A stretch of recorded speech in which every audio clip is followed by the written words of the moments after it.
السلام علیکم مینوال امید کوم چې تاسو به ټول روغ جوړ به عزتمنو په میوانې کې د څلور پنځو کالو ماشوم چې نوم یې سبحان دی دا عزتمنو خپل د تور خاوند بې دردۍ سره وجله دی اخر ولي راځئ مینوالو ټول معلومات زه تاسو سره په دې ویډیو کې شریکوم ما سره دا ویډیو تر اخره پورې وګورئ چې تاسو ته پوره معلومات در ورسیږي د دې معلومات نه مخکې اول زه تاسو ته د یادګینه وکړم تاسو کو چینل زموږ په دې سوپر کلیک چینل کې نوي وئ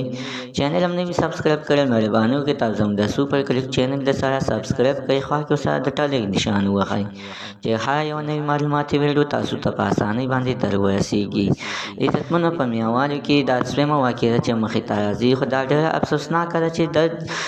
د څلورو پنځو کالو ماشوم سره عزتمنو ظلم شوی دی زیاتی شوی دی هغه هم عزتمنو بل چا نه د خپل د تور خاوند چې د څو پیسو لپاره ورسره کړی دی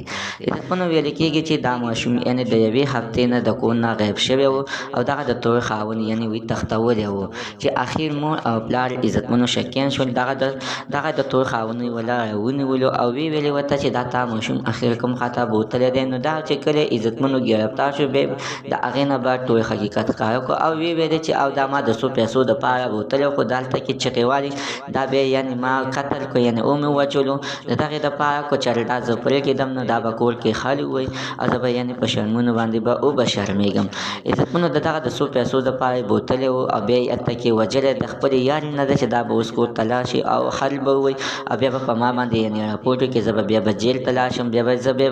یعنې په کلونو به جیل کې به یم مینهوالو زموږ د دې ویډیو مقصد هم دا ده چې هېڅکله په چا باندې اعتبار ونه کوئ کوشش کوئ چې خپل ماشومان بهر ته مه پرېږدئ زموږ د سره تر نن ورځې معلومات د دې پورې د نوي معلومات دپاره د سره زموږ د